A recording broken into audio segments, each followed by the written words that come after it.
भगवान शिव जलधारा से विशेष प्रसन्न होते हैं। जिस प्रकार भगवान सूर्य नारायण को नमस्कार प्रिय है, जैसे सूर्य नारायण को कोई को प्रसन्न करना हो तो बार बार सूर्य नमस्कार करे।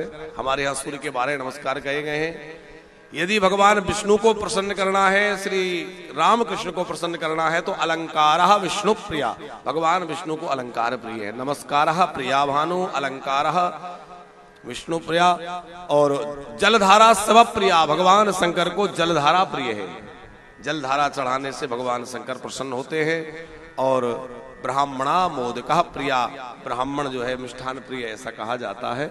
तो आप भगवान शंकर को जल से अभिषेक करें, उससे भगवान शिव विशेष प्रसन्न होते हैं। कहा गया है जलेन वृष्टिमापनोति व्याधि शांति ही कुशोद कई ही। जल से रुद्राभिषेक करने से अकाल नहीं होता है, अच्छी वृष्टि होती है। जलेन वृष्टि मापनोति, जल से भगवान शंकर का अभिषेक करने से हमारे क्षेत्र में, हमारे स्थान में वर्षा अच्छी होगी।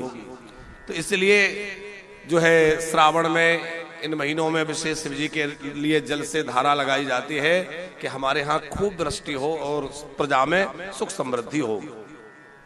दूसरा लिखा है व्याधि ही शांति कुशोद कई ही। यदि कोई व्याधि है तो व्याधि की निवृत्ति के लिए कुशा के जल से आप भगवान शंकर का अभिषेक करें। आप जल में कुशा डाल दें, कुशा के जल से भगवान शिव जी का अभिषेक करें। दूसरा, यदि किसी को ज्वर है, बहुत दिनों से बीमार चल रहा है और ज्वर नहीं जा रहा है, रोग नहीं जा रहा है, फीवर नहीं जा रहा है, तो उसके लिए भी जल से अभिषेक करने से ज्वर शांत होता है, ऐसा भी शास्त्रों में कहा है। तो किसी को बहुत दिनों से ज्वर चल रहा है या फीवर चल रहा है और वो दवाइयों से ठीक नहीं हो रहा है, देखो हम पहली बात तो ये कहते हैं कि आपको कोई बीमारी हो तो पहले डॉक्टर को दिखाइए, क्योंकि शरीर है उसमें आदि व्याधि होंगी, रोग होंगे, उसके लिए डॉक्टर है, हॉस्पिटल है, इलाज है।